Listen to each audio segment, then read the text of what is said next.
तो आज मैं आपको एक अनोखी रहस्यमय कहानी सुनाऊंगी। अगर आप चैनल पर नए हैं तो अभी सब्सक्राइब कर ले, यह मेरा दूसरा नया चैनल है ताकि और भी रहस्यमय कहानी सबसे पहले आप तक पहुंचे तथा कहानी पूरा देखे, क्योंकि अंत में एक अनोखा रहस्य छुपा है। धन्यवाद। तो सुनिए।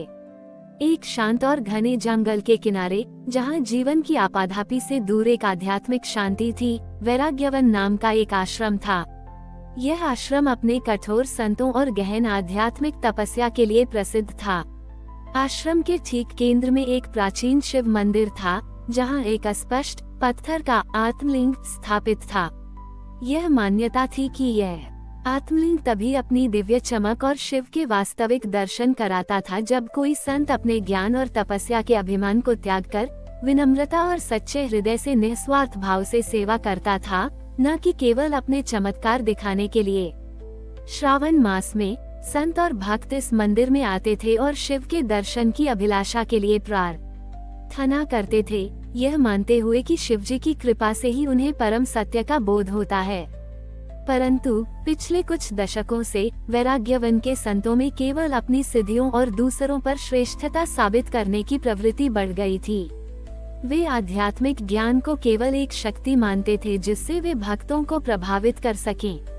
हर कोई का केवल कितनी देर तक ध्यान लगाया है और कितने कठिन तप किए हैं इसका बखान करता था, जिससे उनकी साधना में सच्ची भक्ति और आध्यात्मिक गहराई कम हो गई थी। इस बदलती हुई मानसिकता का परिणाम ये हुआ कि भले ही आश्रम में कई प्रसिद्ध संत थे, पर उन्हें आंतरिक शांति और शिव के वास्तविक दर्शन नहीं हो पा रहे थे। अस्पष्ट पत्थर का आत्मलिंग, जो कभी अपनी दिव्य चमक के लिए जाना जाता था, अब पूरी तरह से निस्तेज और निष्क्रिय लगने लगा था। उसमें से कोई भी अलौकिक प्रकाश नहीं आता था। वैराग्यवन में एक अजीब सी आंतरिक अंधता और आध्यात्मिक सूखापन आ गया था। श्रावण मास आया, पर मंदिर में कोई उत्साह नहीं था, क्योंकि कोई भी संत उस आत्मलिंग से सच्चा बोध प्राप्त नहीं कर पा रहा था। कुछ पुराने और सच्चे भक्त चिंतित थे, क्योंकि उन्हें पता था कि आत्मलिंग का निष्क्रिय होना उनके भीतर के अभिमान और शिवजी की नाराजगी का संकेत है। आश्रम में संत विमल नाम का एक युवा और अत्यंत ज्ञानी संत था। उसने कई शास्त्रों में महारत हासिल कर ली थी और उसे अपनी तपस्या पर बहुत घमंड था। वह सोचता था कि उसे किसी दैवीय शक्ति या सरल भक्ति की जरूरत नहीं है, क्योंकि उसकी अपनी तपस्या और ज्ञान ही सबसे बड़े हैं। वो अक्सर उन लोगों का उपहास करता था जो सरल श्रद्धा या निस्वार्थ सेवा की बात करते थे, क्योंकि उसे लगता था कि ये केवल अज्ञानी और कमजोर लोगों की बातें हैं। उसका मन शिवजी की भक्ति से ज्यादा अपनी आध्यात्मिक श्रेष्ठता और लोगों की प्रशंसा पर केंद्रित था। श्रावण का महीना आया। अस्पष्ट आत्मलिंग निष्क्रिय दिख रहा था और वैराग्यवन में बाहरी तपस्या के बावजूद एक अजीब सी आंतरिक कमजोरी थी। श्रावण के पहले सोमवार की सुबह थी। मंदिर के बाहर एक पुराने कुएं के पास बैठे एक वृद्ध गांववासी, जो वर्षों से वैराग्यवन के संतों के अहंकार को देख रहे थे, उन्होंने संत विमल को अपने पास बुलाया। विमल को उस साधारण ग्रामवासी पर विश्वास नहीं था, क्योंकि उसे लगता था कि वह क्या ही ज्ञान देगा, पर उस ग्रामवासी का बड़ी ही आंखों में उसे एक ऐसी अगाध सरलता दिखी जिसने उसे रुकने पर मजबूर किया। ग्रामवासी ने शांत स्वर में कहा, विमल, यह अस्पष्ट आत्मलिंग केवल पत्थर नहीं है, ये शिव के वास्तविक स्वरूप का दर्पण है, जिसे केवल बाहरी ज्ञान से नहीं समझा जा सकता। यह इसलिए निष्क्रिय है क्योंकि तुम्हारे भीतर ज्ञान का अभिमान और नम्रता के प्रति अविश्वास बढ़ गया है। शिवजी को केवल कठोर तपस्या से नहीं, बल्कि हृदय की शुद्ध श्रद्धा और निस्वार्थ सेवा से प्रसन्न किया जाता है। आत्मलिंग तभी फिर से अपनी दिव्य चमक प्रकट करेगा और शिव के दर्शन कराएगा जब तुम अपने भीतर अहंकार और संशयवाद के मैल को हटाकर अज्ञान की विनम्रता अपनाओगे। ग्रामवासी ने विमल को एक चुनौती दी। इस श्रावण में तुम्हें इस अस्पष्ट आत्मलिंग को फिर से उसकी दिव्य चमक प्रकट करानी होगी। तुम्हें इसके लिए अपनी तपस्या या अपने ज्ञान का उपयोग नहीं करना है, बल्कि अपने भीतर के सबसे बड़े अवरोध का त्याग करना होगा। तुम्हें इसे प्रकट करते समय अपने भीतर के अभिमान, संशयवाद और श्रेष्ठता के भावों को मिटाकर शुद्ध प्रेम और निस्वार्थ सेवा का भाव लाना होगा। तुम्हें अपने हाथों से केवल विनम्रता और समर्पण के भाव से प्रतिदिन इस आत्मलिंग को स्पर्श करना होगा और अपने आश्रम के उन सबसे उपेक्षित और अकेले जीवों की सेवा करनी होगी जिनकी कोई मदद नहीं करता। मानो तुम स्वयं शिवजी के ही सम देशवाहक हो। ये तुम्हारा सेवा ज्ञान तप होगा। याद रखना, जब तक तुम्हारे भीतर का अंधेरा नहीं हटेगा, तुम्हें शिवजी का वास्तविक प्रकाश नहीं मिलेगा। विमल ने चुनौती सुनी। उसे यह काम असंभव लगा। वो कैसे अपने ज्ञान और तपस्या को छोड़कर साधारण जीवों की सेवा कर सकता था, जब उसने जीवन भर केवल अपनी सिद्धियों पर ध्यान दिया था। पर ग्रामवासी की आंखों में उसे एक अजीब सी शक्ति और दृढ़ता दिखी। उसे अपने भीतर एक अज्ञात प्रेरणा महसूस हुई। उसने सोचा, ठीक है, मैं ये करके देखता हूँ। अगर आत्मलिंग सच में अपनी शक्ति प्रकट कर पाया तो शायद मुझे भी कुछ मिलेगा। उसने चुनौती स्वीकार कर ली, पर अभी भी उसके मन में संदेह और अभिमानी स्वभाव की एक छोटी सी छाया थी। संत विमल ने चुनौती स्वीकार तो कर ली, पर अभी भी उसके मन में संदेह और अपने अभिमानी स्वभाव की एक छोटी सी छाया थी। श्रावण के पहले सोमवार की शाम से उसने प्रतिदिन स्पष्ट आत्मलिंग के पास जाना शुरू कर दिया। उसने अपने कठोर तप और ध्यान छोड़कर मंदिर के शांत कोने में मौन सेवा शुरू की। वह आश्रम के उन हिस्सों में जाता जहां बीमार और कमजोर जानवर पड़े रहते थे या जहां सूखे हुए पौधे अपनी अंतिम सांसें गिन रहे थे।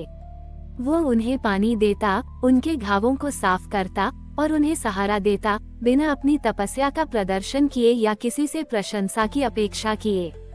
यह एक अभूतपूर्व कार्य था। एक संत जिसने जीवन भर केवल अपनी कठोर साधना पर घमंड किया था, वह अब विनम्रता से उन जीवों की सेवा कर रहा था जिन्हें वह कभी तुच्छ मानता था। उसे यह बहुत कठिन लगा। उसका शरीर दुखता और उसका मन अक्सर उसे याद दिलाता कि यह सब उसके स्तर का काम नहीं है। उसे एहसास हुआ कि जो ज्ञान उसे कभी उसकी सबसे बड़ी ताकत लगता था, वही अब उसे विनम्रता और सच्ची करुणा सिखा रही थी। उसका अभिमान ही उसके भीतर अशांति का कारण था। धीरे धीरे जैसे जैसे विमल हर दिन निस्वार्थ भाव से उन उपेक्षित जीवों और पौधों की सेवा करता गया, उनसे प्रेम से बात करता, उन्हें सहारा देता, उसे केवल शारीरिक प्रयास ही नहीं बल्कि एक आंतरिक बदलाव भी महसूस हुआ। हर सुबह जब वह आत्मलिंग को छूता और शिवजी का स्मरण करता, तो उसे अपने भीतर के अहंकार और दिखावे को शांत करना पड़ता था। उसका ध्यान अब केवल अपनी सिद्धियों पर नहीं बल्कि प्रत्येक जीव के अस्तित्व और सृष्टि की दिव्यता पर केंद्रित हो गया था। ये सेवा केवल एक कर्तव्य नहीं था, यह उसके आत्मा का शुद्धिकरण बन रहा था, शिवजी को अर्पित एक तपस्या। वह अब किसी को कुछ साबित करने के लिए ये सब नहीं कर रहा था, बल्कि अपने भीतर की शांति और उस पुराने विश्वास के भाव को वापस लाने के लिए कर रहा था जिसे उसने कभी नकार दिया था। श्रावण का दूसरा सोमवार आया। अस्पष्ट आत्मलिंग अभी भी पूरी तरह से अपनी दिव्य चमक प्रकट नहीं कर रहा था और वैराग्यवन में निराशा गहरी थी। विमल लगभग थककर चूर हो चुका था। उसके शरीर में ऊर्जा कम थी, पर उसके मन में एक अद्भुत शांति थी जो उसने पहले कभी अनुभव नहीं की थी। दूसरे सोमवार की सुबह जब वह आत्मलिंग पर काम कर रहा था, तो उसने देखा कि मंदिर के बाहर एक नन्हा बालक खड़ा था जो अपने खोए हुए खिलौने के लिए रो रहा था। उसकी आंखें आंसुओं से भरी थीं और वह बिल्कुल अकेला था। उस निरीह बच्चे की परेशानी को देखते ही विमल के भीतर एक असीम करुणा का संचार हुआ। उसे लगा जैसे शिवजी स्वयं इस छोटे से प्राणी के रूप में उसे संदेश दे रहे हैं कि सच्चा ज्ञान केवल शास्त्रों में नहीं बल्कि एक निस्वार्थ प्रयास और दूसरों के दुख को समझने में है। उसने अपनी अंतिम शक्ति से उस बच्चे को धैर्य से समझाया, उसके खिलौने को ढूंढने में मदद की और उसे प्यार से समझाया कि सभी को सहारा चाहिए। इस बार किसी दिखावे के लिए नहीं बल्कि केवल निस्वार्थ प्रेम और समर्पण के भाव से। और तभी एक अद्भुत चमत्कार हुआ। अस्पष्ट आत्मलिंग जो दशकों से निष्क्रिय और नीरस था, अचानक एक तीव्र चमकीले प्रकाश से जगमगा उठा। उसकी आभा इतनी विशाल और तेजस्वी थी कि उसने पूरे मंदिर को ही नहीं बल्कि पूरे वैराग्यवन आश्रम को प्रकाशित कर दिया। मंदिर में फैला अहंकार और आशा का माहौल तुरंत एक गहन शांति और आनंद में बदल गया। सबसे हैरान करने वाली बात ये हुई कि सभी संतों के मन से अभिमान का अंधकार छंट गया और उन्हें अपने भीतर ही एक नई आध्यात्मिक ऊर्जा और शांति महसूस हुई। वैराग्यवन में फैली अशांति तुरंत विश्वास, प्रेम और सामूहिक सद्भाव में बदल गई। आश्रम के लोग और संत, जो उस अद्भुत प्रकाश और आत्मलिंग की नई भव्यता से आकर्षित होकर मंदिर की ओर दौड़े, वे निष्क्रिय आत्मलिंग को पूरी तरह से प्रकाशित और तेजस्वी देखकर हक्के बक्के रह गए। उन्होंने विमल को विनम्रता से आत्मलिंग के सामने खड़े देखा। उसके चेहरे पर एक ऐसी दिव्य शांति और करुणा थी जो पहले कभी न बड़ी यह थी। उन्हें एहसास हुआ कि यह केवल एक चमत्कार नहीं था, बल्कि विमल के भीतर के तपस्या, अभिमान, त्याग और अटूट निस्वार्थ सेवा का प्रतिबिंब था, जिसने आश्रम को सत्य के उजाले से भर दिया था। वैराग्यवन वास्तव में सच्ची तपस्या, विनम्रता और आध्यात्मिक अंतर्दृष्टि का स्थान बन गया था। विमल, जो कभी अहंकारी और अपनी तपस्या में लीन रहने वाला माना जाता था, अब वैराग्यवन के लिए एक प्रेरणा और सच्चा गुरु बन गया। उसने संतों और लोगों को सिखाया कि सच्चा ज्ञान केवल कठिन तपस्या में नहीं, बल्कि अपने भीतर की विनम्रता, निस्वार्थ प्रेम और सभी की सेवा में मिलता है।